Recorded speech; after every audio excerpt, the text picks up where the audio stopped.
Copperhead Strike is a new for 2019 Mack Rides multi-launch coaster at Carowinds in Charlotte, North Carolina. It's Carowinds' only launch coaster and a great addition to the park. But how good is it really? Does it stack up with the other top coasters in the country or even at the park?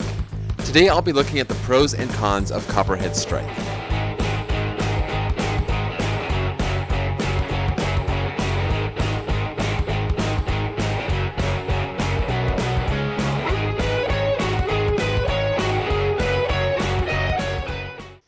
I rode Copperhead Strike 3 times, twice in the back and once in the front, on a rainy Friday morning on April 5th, 2019.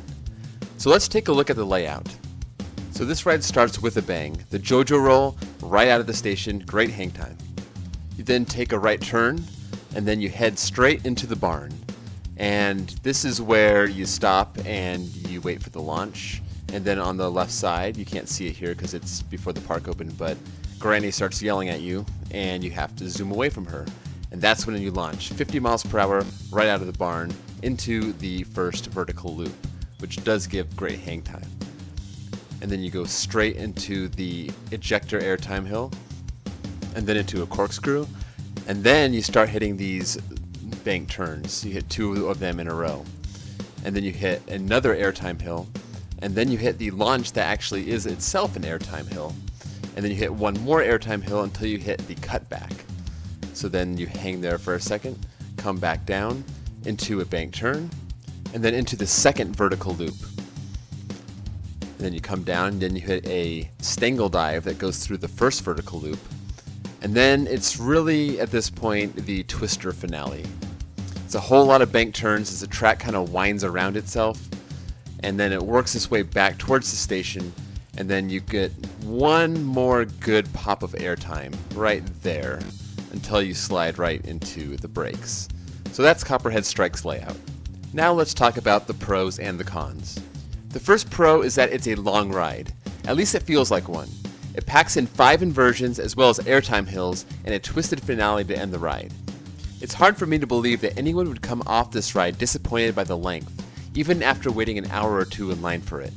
Ride duration is a huge deal for me, and Copperhead Strike's entangled layout provides plenty of it. The first con is the weak launches, and this is typical on Mack Rides launch coasters, and it's been chronicled by many people in the community who have ridden it since its opening day. It's a launch coaster, but it's not really a launch coaster. And I can attest this is the case with Time Traveler as well at Silver Dollar City, and the launches are not meant to be intense and thrilling, but they're meant to build up speed so you can traverse the rest of the elements, which is really what the ride was built for.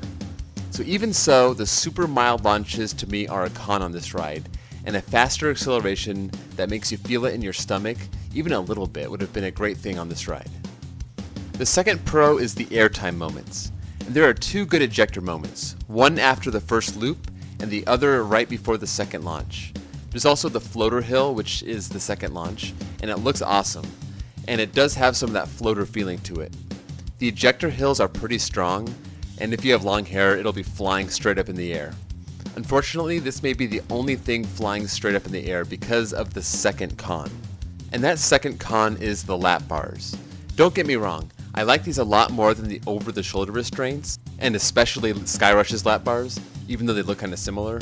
These are the same as you'll find on most Mack Rides coasters, and they didn't really bother me on Time Traveler, but that may be because the ride was not about airtime.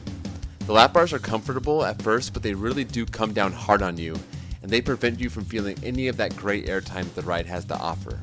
I was pretty stabled even by the time we hit the first ejector hill, so I didn't get to enjoy the ride to its fullest extent. The third pro is that it's a very smooth ride, and hopefully it stays that way. I know it sounds obvious that a new coaster should be smooth, but Mindblower and Hang Time may have something to say about that.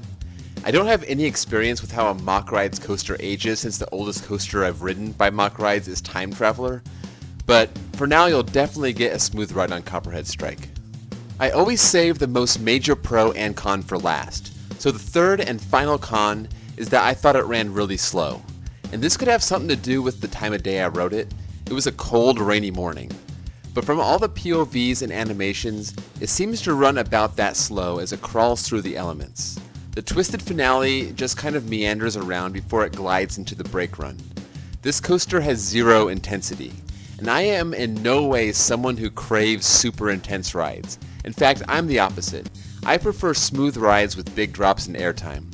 But a coaster needs a certain level of intensity to keep me awake. And this reminded me a little of Wave Breaker at SeaWorld San Antonio or Cheetah Hunt at Busch Gardens Tampa. Not really family coasters, but rides that were built to be as mild as they can be for what they are.